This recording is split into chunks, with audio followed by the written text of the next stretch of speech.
The following podcast contains spoilers and words that my mother would prefer I did not say. We watch the thing. We watch the thing. Hello, all you beautiful people out there. You've got Billy, and that means you must be listening to We Watched a Thing. And this week, I've got a wonderful guest with me. It's Dan Brennig from Netflix and Swill. How you doing, mate? I'm doing wonderful, Billy. How are you? I'm not bad. I'm not bad at all. That drink there looks absolutely delicious. It's a bit early for me, unfortunately. You can it's 5 o'clock somewhere. It's almost 8 o'clock here, true. So West Coast means 5 o'clock. And I had to get you on this week because it's the second Netflix release that I'm doing on the show in a row. Yeah. And you and Caleb are the guys. Like, you are the Netflix guys who know everything, and I need to talk to you about this film. Because, correct me if I'm wrong, is this now the most expensive film Netflix have made? I thought Red Notice was still like $250, and this is about $200. Yeah, okay. And that makes sense because, The Rock is a psychopath. Well, so we are, of course, talking about The Grey Man, so let's get right into it. The Grey Man is a 2022 American action thriller film directed by Anthony and Joe Russo from a screenplay the latter co-wrote with Christopher Markus and Stephen McFeely. It's based on a 2009 novel of the same name by Mark Greaney, a novel I've never heard of, and it stars Ryan Gosling, Chris Evans, Ana de Armas, Jessica Henwick, Yep, I know. Julia Butters. Oh, I thought you were going to try to pronounce the French name. I'm skipping it. All right, let's give it a go. Regé-Jean Page? Sure. Most people who watch Netflix will recognize him as the main character of Bridgerton Season 1 that they didn't shoot I've not within got to Season Bridgerton 2. yet. And Billy Bob Thornton. And let me ask you this, Dan. What is it about? Good question. No, it's about Ryan Gosling plays this guy, Sierra 6. Like, we learned his name at the very beginning of the movie, but it doesn't matter. They just know him as Sierra 6. He's like a ghost. He's a gray man. He lives in the gray. And he is part of like this old CIA program where they just take like criminals and put them out into the field as opposed to like wasting their talent. And he comes into possession of some highly incriminating evidence of his handler, Denny. And Denny is now like, well, fuck you, Ryan Gosling, and tries to get him killed using the effervescent talents of Chris Evans as Lloyd Stanwyck. Yep, that pretty much sums it up. So just before we started recording, you mentioned that you did see this in the cinemas.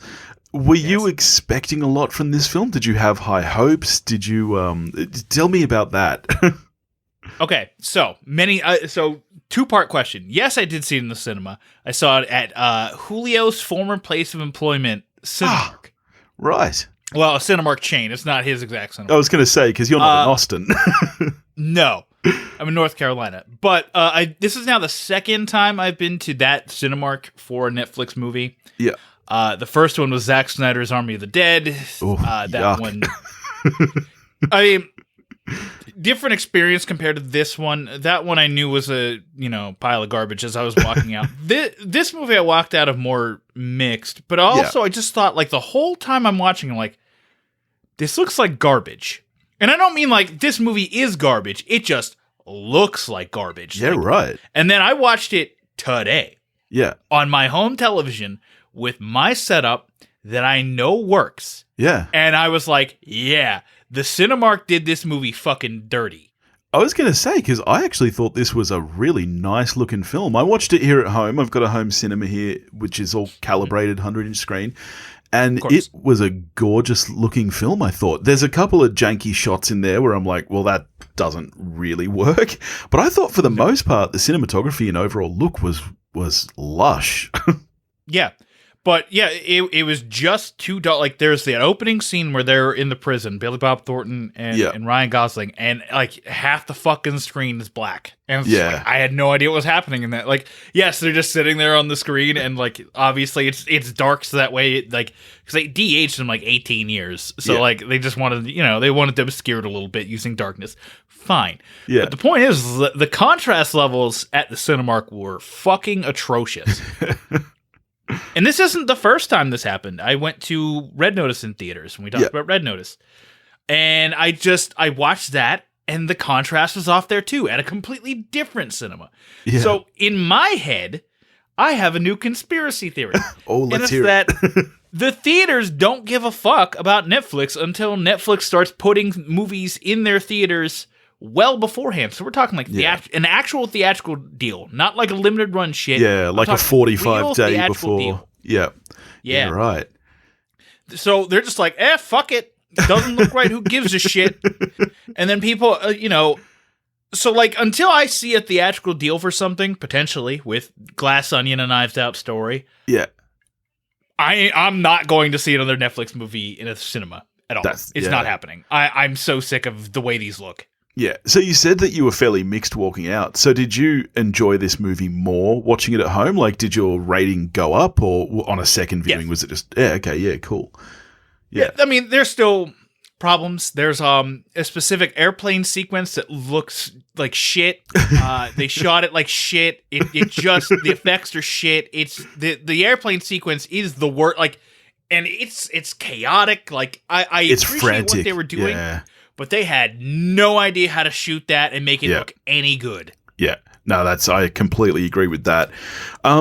So the cool thing about you guys is that you don't just talk movies like a bunch of the rest of us. You know a lot more about the business side of things. So speaking of the theatrical release, I just want to pick your brain about that a little, because I don't know about over in the States, but here it got shown in very few cinemas and it was like one session a day. Was it a wider release than that over there? And so you've mentioned already that it's not like a proper theatrical release. What, in your eyes, is the reason behind doing it in theaters at all? Are they hoping for awards and that's the minimum requirement? Or like, what is the reasoning behind even putting this out for like a week in such limited sessions? Potentially a awards thing, but I feel like you only have to show in either LA or in that's what I thought. New York. Yeah. And they own theaters. They specifically own theaters for this exact scenario. Oh, really? I didn't realize that. Yeah, they own the Egyptian Theater in Los Angeles. They might own another one now, and they own I can't remember what the one in New York is called, but they own that. They own one there too. So they did a premiere. I'm pretty sure I don't know if they did the premiere there, but like I know for a fact they show Netflix originals at the Egyptian, as well as whatever else the Egyptian has lined up for their programming. Why a limited theatrical release? I don't fucking know. I don't get it, because they made about $200,000 on their over their release weekend for that. And it was like not good per screen average or per showing average. Like, the showing that I went to, it was at 7:00, and then there was a 10:30. It was on a Thursday, and I was like, "Oh, cool! I get to see this like 8 days ahead of time. Cool, dope, awesome."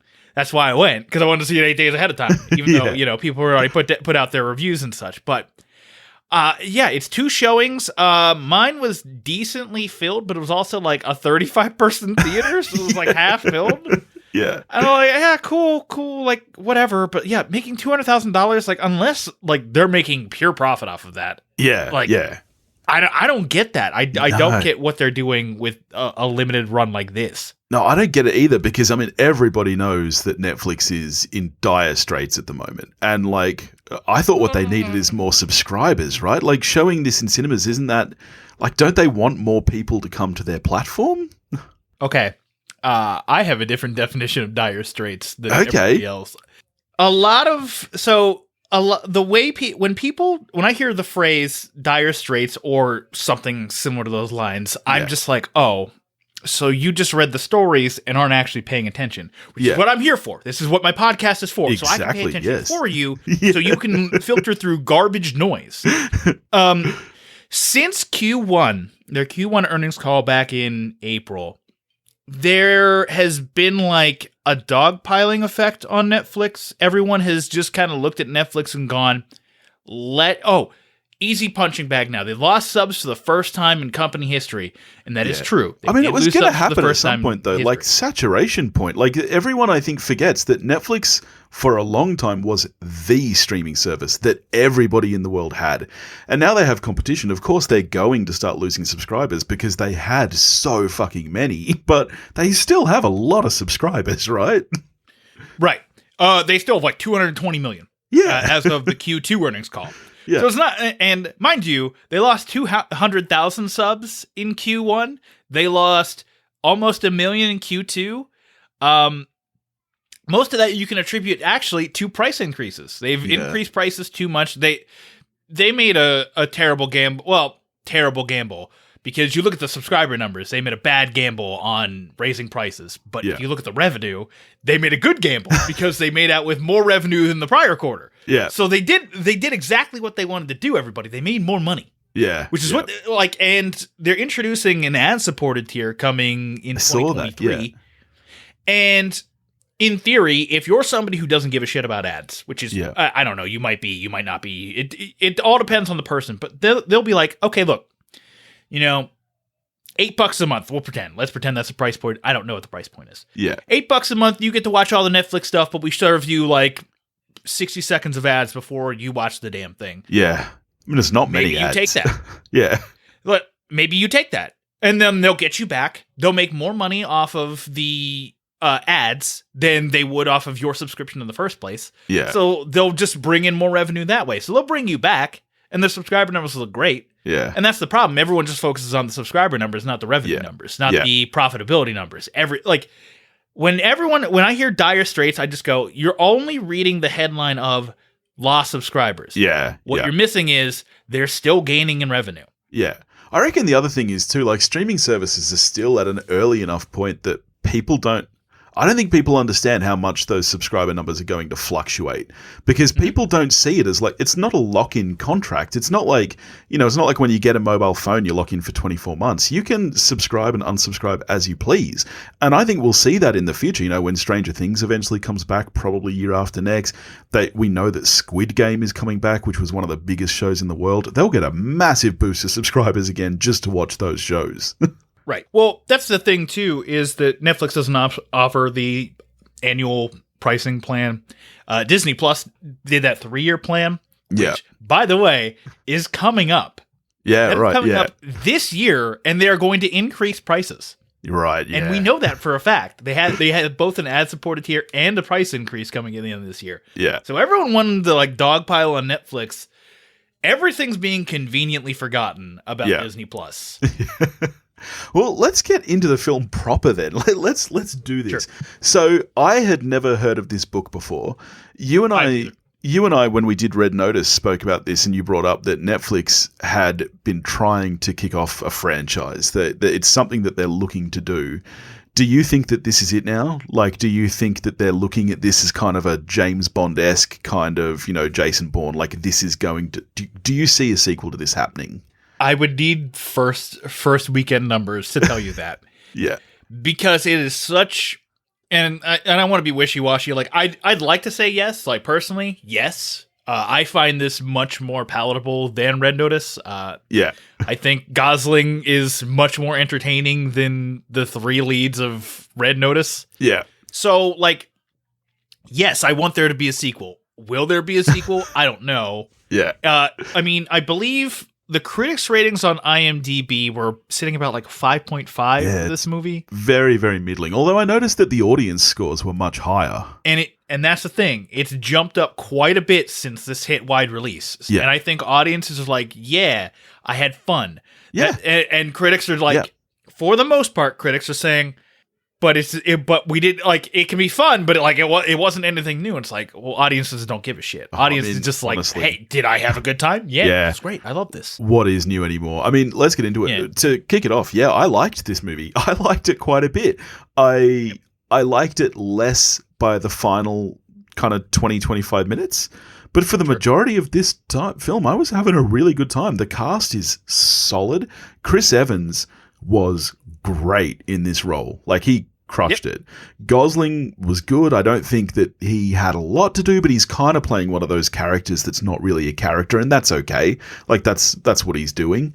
He has some quippy lines here and there, which lends himself to be more endearing. That's true, and the quips all actually landed for me.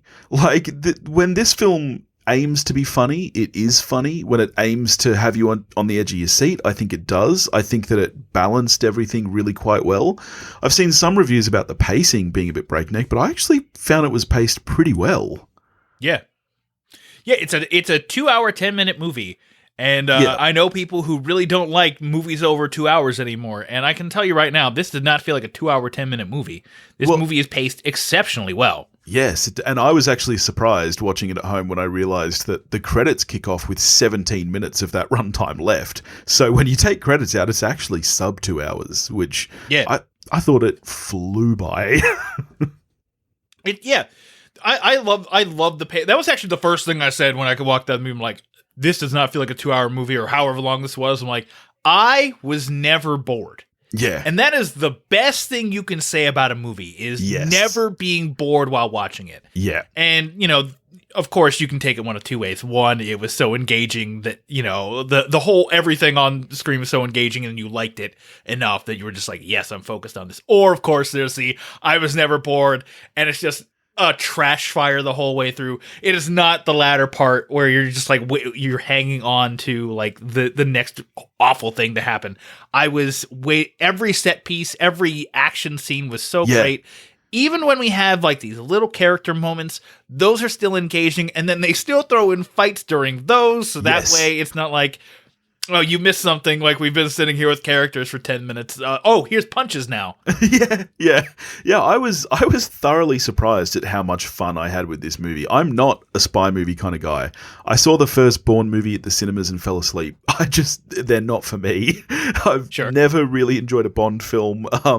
But it had a good level of fun to me. And like you said, there's little character moments, and I think there are moments that endear you to the characters. You know, even little things like when Gosling is trapped in the cave and he constructs this kind of explosive device, and, you know, just showing that he's kind of smart and that he's not just like, you know, this thug turned CIA agent. Like, he knows what he's doing, and it makes you actually care about him. Well, right. I mean, not only do we have like the opening scene with him and Billy Bob, which eventually like we find out what happens and why he's in prison and why he's sympathetically in prison and why you feel for him. Yeah. But then you kind of get like that moment where he's supposed to take out Sierra's 4, and he doesn't do it because there's a kid there, and even though it's a proof for collateral, he still has a moral compass. So you're already automatically rooting for him because he doesn't kill the innocent kid, I think. Yeah. I mean, while we're talking cast and everything, I fucking loved Billy Bob in this film. Like, this was a side of Billy Bob that I don't think I've seen in a long time. Like that really kind of charismatic. He was great. Yeah. I mean, there's that sequence he has with Chris Evans, like right outside the funeral in Turkey, which, I mean, you want to talk about where a lot of this budget went. It's a lot of on location stuff. Oh, there's heaps. It's actually crazy. All the places they go. And I remember seeing that regarding like the production, like, hey, now they're in this place. Hey, now they're in this place. Yeah, now they're in this place. And like, what the fuck is this movie going to be? But yeah, his first interaction with Lloyd was fantastic. Just the way they played off each other. Yeah. Yeah, I read that this film had been in production for quite a long time. Back in 2011, they had Brad Pitt set to star. That makes sense. Almost seems like a different movie to me, to be honest. I just think him and Gosling, they're very different actors. Yeah. I think they got a bit done before COVID, and then after, like during COVID, they had to get a bit more done. And I think that's why you see a bit more like contained shots. Like, I mean, especially like there's the castle in Croatia had to take like forever. Yeah. To even do. They have a lot of sequences there too. A lot of offices, a lot of indoor houses. Yeah. Like I feel like they were okay with, you know, taking like second crew and just doing establishing shots and that kind of stuff. And, and creating around that. But it did get paused for COVID, but it picked up, and then of course this is what you got from it. Yeah. Because the amount of different locations in this film is staggering. And I guess maybe that's the one thing when the critics talk about the pacing of the film. Like, I mean, geez, they get places quick. Like, there's one scene where you see Ana de Armas. She's somewhere. She's being contained. I can't even remember what country she's in. She's in the Berlin office. Yes. Okay. And believe me, I was confused about that too. I was like, wait a minute. How did this woman get from the United States to Prague? Yes. Or not Prague. It was, where the fuck was it? It was like some Eastern European Yeah, country, because they went to somewhere Prague close after enough to that, Germany. Yeah. But then it shows her leaving Berlin and then coming in. I'm like, yeah, okay, I'm fine with it. It's okay.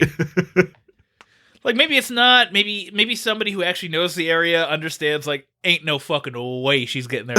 But I was just like, it's there. Yeah. I mean, so let's just talk about. I have two major problems with this movie. One is the airplane sequence. Yep. Who said yes to that? Who looked at that sequence and just went, looks great, guys. Like, come on. It's impossible. It reminds me actually a lot of the Spider-Man Homecoming plane sequence. Yeah. Where it's like the plane all glitching out and it's like fucking impossible to tell what anything is half the time. Yeah. Yeah. I mean, and this is supposed to be more grounded because there's no like invisible plane or anything. It's just like a regular old plane that they tumble through and like explosions happen. And it just looks like garbage. I don't get who said yes to that. I mean, this just reminded me of every plane sequence in every action film ever, because they never look good. I don't know why we keep doing them. They are extremely hard to pull off because they just don't look real. Because of course they're not real. And it's not just that. I think even just like the logic and physics that takes place on screen. Like there's one point where for some reason a bad guy gets sucked out the door and then Gosling's just standing there and he's fine. Yeah. Yeah, but I tend to throw that kind of shit out. Like, they're doing something cool. Awesome. Fine. I normally give that kind of stuff a pass. Like, believe me, I get it. And I understand the criticism. If you're like a physics major being like, well, that's not possible. Yeah. But like, for me, I'm just like, hey, it looked cool. And with sequences that's all like the movie that, has to do. Yeah, with sequences like that, it's like you were talking earlier about hiding the de-aging with darkness. With plane sequences, they always hide it with a sunset. And it's like, okay, because then there's glare and there's glow and there's light bounce and stuff. So everything just kind of covered by that. And it's like, well, not really. Yeah. So, I mean, there was that sequence that I just hated. I hated the second time I watched it. I hated it the first time. I'm just like, oh my God, this is what this movie is going to be. And then, of course, there's a big action set piece like halfway through the movie that we can talk about, of course, because we have to talk about it because it's fucking insane. It is the most crazy action set piece I think I've ever seen in a movie ever. Is this the one in Prague with all the cops in the town square? The one in Prague with all the cops and then all the dudes.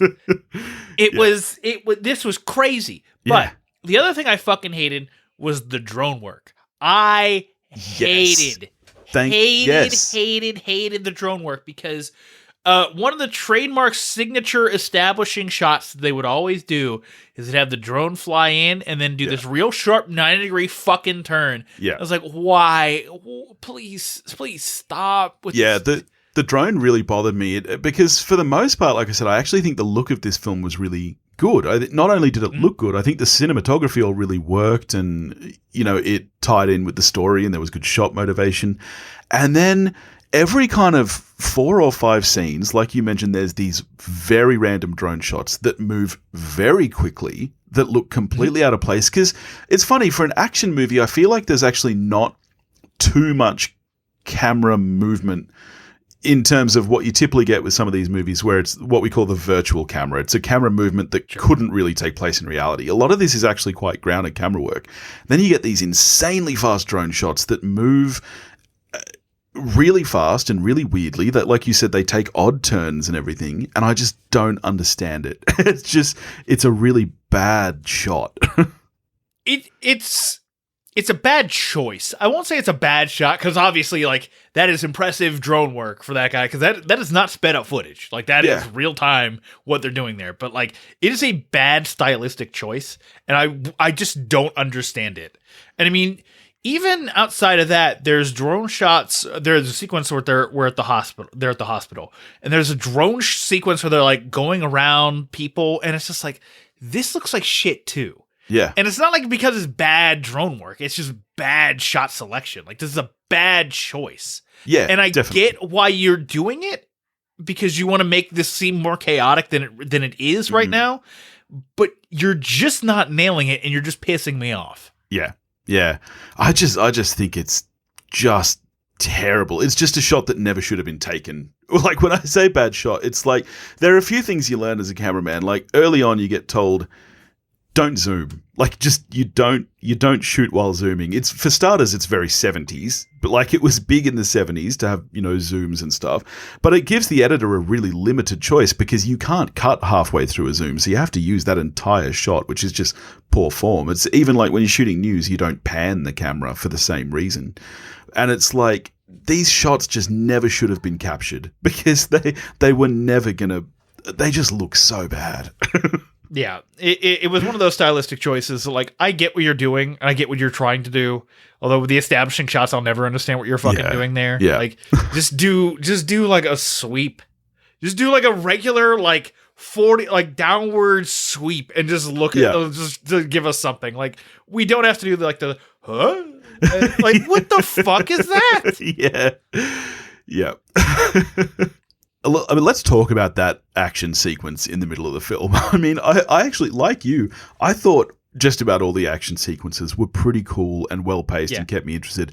That one in Prague was next level nuts. It's just like... It was so crazy. It was so... And it just kept compounding on itself. Yes. You have the one team go in, and then the explosion happens, and Ryan Gosling gets knocked back, and you're like, oh my God, this guy's already beat up. Yeah. Then he has to fight some cops. Yeah. Then he gets hit by a car. Then he gets handcuffed to a fucking bench. Yeah. And then another fucking team comes in. Yeah. And they just start murdering the cops. And it's like, oh my God, this is crazy. And then, like, they're kind of meeting good resistance from the cops. And then Lloyd's like, bring in Bravo team. And you're like, wait, what? And then fucking Bravo team shows up to fucking murder more cops. And you're just like, what the fuck is happening? And then Lloyd's like, we need more guns because they brought in a SWAT team. So here comes fucking Delta team.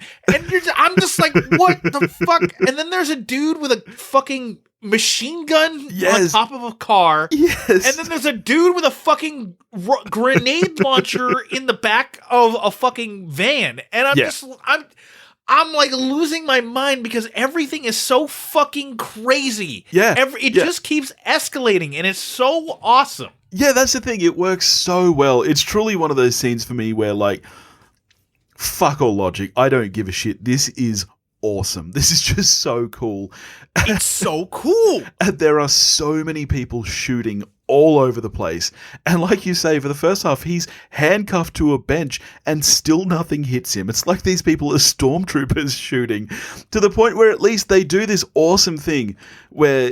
I'm sure you know this, in screenwriting, they call it hanging a lampshade on it. Like, when something doesn't make sense, draw attention to it, and it just makes it work. And so when Lloyd is like, can somebody please shoot the guy that is handcuffed to a bench, like he literally can't move. And it's so fucking good.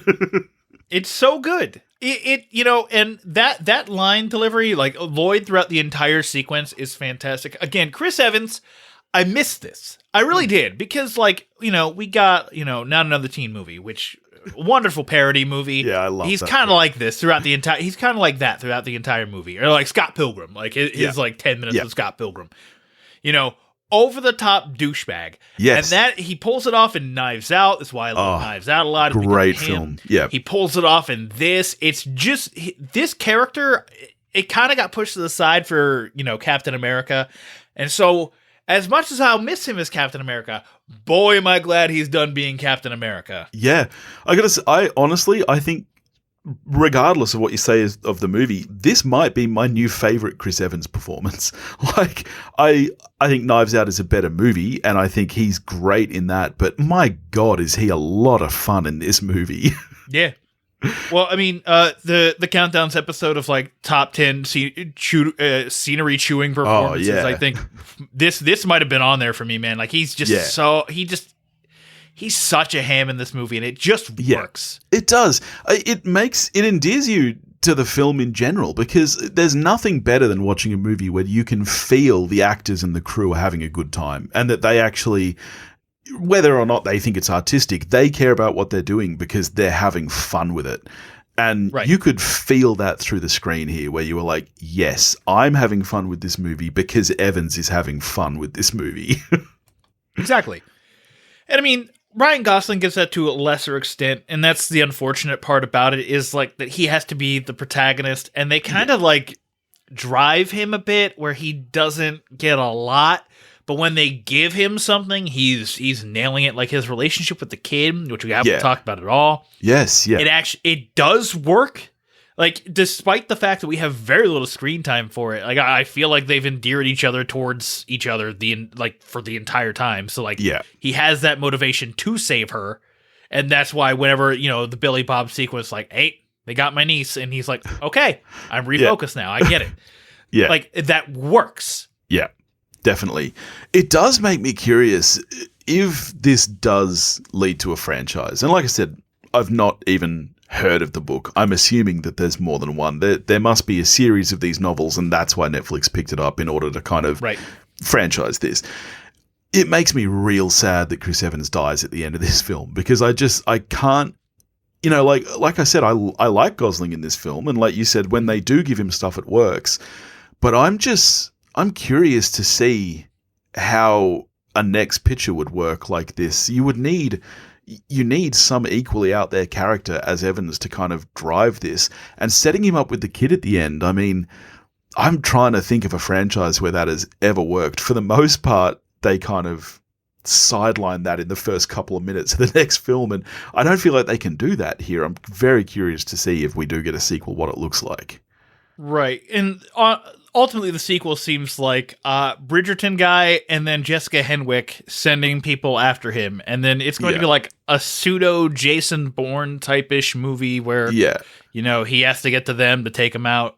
I mean, they set up the old man who we never meet in this movie, which I think is great, especially if you want to set up a universe.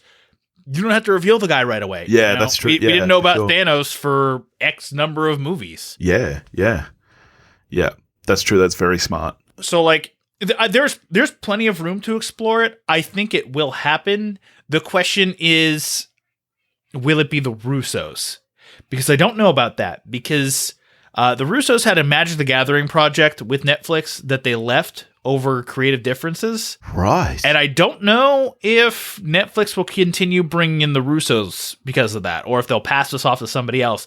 And that's where I worry, because when Netflix passes off things for instance, Jupiter's Legacy. Yeah. Jupiter's Legacy is a Mark Millar comic. Netflix owns Millarworld, which is a comic book publishing house, similar to DC, similar to Marvel. Although much, much, much lower on the totem pole. Yeah, around like with Dark Horse and Image and that. Yeah. Right. So they hand off that Jupiter's Legacy series to one of their most experienced showrunners. I think he was the showrunner for season 3 of Daredevil, and that's a spectacular season. Yeah. He also did another series called Pacific Rim: The Black. Right. And then he left Netflix over massive creative differences. Yeah. And then they brought in a new showrunner, and then they changed everything. Yeah. That show ballooned to like a $200 million budget and had no fucking reason. When its main star was, what the hell is his name? He was like the main soldier that wasn't Tyrese from the Transformers movie. What the hell is his name? Not seen any of the Transformers. Josh Duhamel. That's it. Oh, Josh Duhamel. Oh, right. Yes. Okay. Yeah. He is the main. He is like the big. Also, Leslie Bibbs in it. But like it's Josh Duhamel. Like he is the guy. He is not a Chris Evans. He is not a Ryan Gosling. Yeah. And still, the fucking budget ballooned to over $200 million. Yeah, that's insanity. And it failed. It was a massive flop. Nobody liked it. It was a bad show. I hated it. So like, it's one of those things where, and I say all that to say this, I am worried if the Russos leave. Yeah. Or the Russos are not brought back, because then they're going to hand it off to somebody who is probably not as experienced and probably has no idea what they're fucking doing, and then they're going to make the sequel garbage. Yeah. Yeah. I think it's so easy to underestimate what people like the Russos are bringing to this. I mean, it's so easy to look at a film and, especially an action thriller film, like what does the director really do?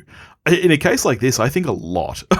I think that this movie, they brought a lot of character to it. And, I don't think this movie would work with just anybody directing it. No. And that's the thing, is that when you're Netflix you need to, look at your major projects and say, do we have the right person behind this? Yes. And for The Gray Man, I think they had the right person behind it. For Jupiter's Legacy, they definitely did not have the right person behind it. Yeah. So you need to keep that up. You need to say, how important is this property to us? Because to me, and my argument is that The Gray Man is probably Netflix's most important movie of the year. Yeah. Because of everything that happened from the Q1 earnings call. Yeah. They need to, because for the first time, really, people started thinking about their Netflix subscription. Yeah. After that call. And after that price increase. And and the big criticism I saw online was, Netflix doesn't have any movies. Like they got some good Oscar potential movies, some good indie stuff here and there, but their big budget movies, man, fucking suck. And I look at it and I go, yeah, for the most part, you're right. They do kind of fucking suck. And so this movie, which was going to be the big blockbuster movie of the year for them, needs to hit. And it looks like it's hitting with audiences, which is great. But it didn't hit with critics, and I'm sure that definitely led some people away. And I'm worried. I'm worried for this movie. I'm not worried for this movie. I'm not worried. Let me rephrase. I'm worried for the perception of Netflix. Yeah. Yeah. Because of this movie in particular. Because the critics seem to be like, I don't get that. Because let me be clear. I think this is the best blockbuster I've seen this year. Is it the best movie I've seen? No. But this is the most fun I've had with a action blockbuster movie this year. I think the offerings we've had from the MCU this year have, in my opinion, been really, really poor. And that's usually my go-to for like a fun blockbuster time. Yeah. Jurassic World Dominion was a complete pile of poo. Like I could have told you that. I didn't even watch it. I haven't watched anything, and I was like, I just looked at it. That's a smart decision. Ain't no way this is good. Yeah, this is easily, far and away, the most fun I've had with a blockbuster film this year. I find that opinion really bizarre, though, because, is that really what people are going to Netflix for? As far as streaming services go, Netflix still must be in the lead as far as original content in television goes. There's been a couple of decent Amazon Prime originals. You've got, Hulu has Handmaid's Tale, which is excellent. They might have a couple of other things, but Netflix must be leading the way with television. So, surely that's got to be there. It's still between HBO and Netflix right now. Like HBO is still. Oh yeah, I forget that they're predominantly a streaming service now. Yeah, but because HBO just got 148 Emmy nominations, Netflix only got 105. So somebody online tried to be like, well, Netflix has fallen off, and I'm just like, they're like, someone was like, yeah, their Emmy slate was really disappointing. It's like, what the fuck are you talking about? They have triple digit nominations. Are you fucking high? Yeah. I forget that HBO is now in that sphere. I still think of them as, like a cable network essentially, right. But yeah. Well, and also HBO is interesting because they just got a new CEO. Like they just had that merger with Discovery. Right. Their CEO is slashing budgets. He is slashing the fuck out of budgets. It's going to be very interesting to watch them over the next couple of years. Yeah. A lot of people's opinion on HBO is this is the pinnacle of content. Yes. And I look at that and I look at everything that's happened recently and I just go, that still might be true. Yeah. But there's going to be a bit more garbage on HBO. Yeah. There's going to be a little bit more. And I wonder if that's going to change perception. Yeah. Yeah. Interesting. So all in all, how are you scoring The Gray Man? All right. If we recorded this episode last week, I probably would have said because I was waffling a lot. I was really, really mixed on it because it's as I said before, I was really engaged. I thought some of the action was fantastic.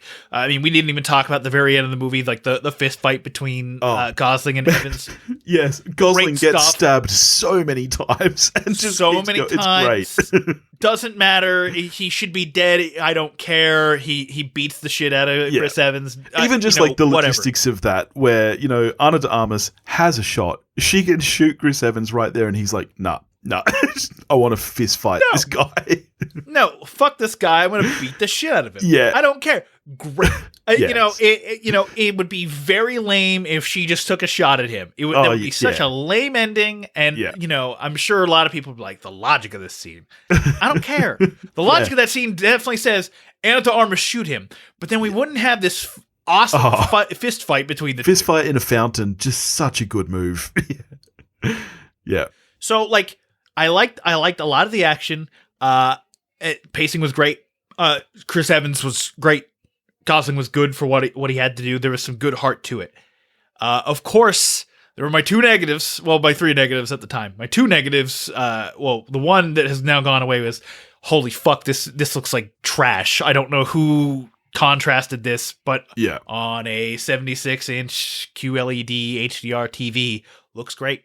Yeah. But the airplane sequence, which is supposed to be like this massive, not massive, but it's a big set piece at the time. Yeah, especially. Yeah. Looks like shit. And then the drone camera work really takes me out of the movie, being like, what the fuck are you doing here? Yeah. I'm going with and I have to remember your rating system. I'm going with a 7 out of 10. Yeah. It is a good this is a good movie. This is actually a good movie. I saw a lot of complaints about editing. I didn't really care, No. I'm trying to get over John Wick. And I really feel like John Wick has done a lot of damage to action movies, because we rate them a little bit lower than they should be because of the fact that John Wick is a lot of Keanu Reeves doing it. And that's fantastic. And I love John Wick action for that, because there are very few cuts, if any. And if anything, it's just to reset the fucking camera position. Yeah. In these movies, if you're expecting, Chris Evans and Ryan Gosling to go through 6 weeks of combat training, I have bad news for you. Well, I've said this before. With my action films, I actually feel like I need a little cheese. And maybe it's because I grew up watching action films in the 90s. But for me, John Wick, as great as it is and as cool as the choreography and cinematography is, it's still just a little bit too gritty for my liking, and I need a good layer of cheese on it, which this movie delivers. And I'm exactly the same. I'm a 7 out of 10. Like I said, I have not seen a better blockbuster film this year. So, I mean, if that's what you're in the mood for, check this out for sure. Yeah, absolutely. Mate, thank you so much for joining me. I can't thank you enough. Can you tell everybody about Netflix and Swill and what you guys do and where they can find you? Yeah, so if you like the little bit of analyses that I was giving in between the movie, talking about the movie, you can find our show at netflixandswill.com. It's your one-stop shop for all things Netflix and Swill. We talked a lot about Netflix content, and also just the business behind everything. I mean, this week we're talking about the Q2 earnings call and all the fallout from that. It's not a lot. There's not a lot of fallout. But I mean, there's a lot to talk about, but there's very little fallout because Netflix is very much treading water right now. Well, slightly treading water, a little bit better than they were before the earnings call, which was a big shock to me, actually. So we talk about that. We talk about stuff that's coming to Netflix and then stuff we've watched on Netflix. So if you like all that stuff, check us out. Yeah, it's a great show. Highly recommend checking it out. It's very, like you said, the deep dives into the business side of things is very cool. I find it fascinating. Thank you. No worries. Next week, I will be joined by, he's been brought up a couple of times in this podcast, Paul from The Countdown is going to be joining me. We're going to be looking back at The Thing for its 40th anniversary, one of both of our favourite movies. So, expect a lot of love next week. Top 20 for me. Oh yeah, man, it's a great film. I'm really looking forward to rewatching it, actually. Our local cinema is showing it for the 40th anniversary, so I will be getting there. Nice. And in the meantime, if you want to get in touch with me, you can do that at wewatchedathing@gmail.com or wewatchedathing.com. You can find me on Facebook, Instagram, and Twitter, all under the handle at wewatchedathing. If you want to help support the show, you can do that at patreon.com/wewatchedathing, and I'll catch you next week.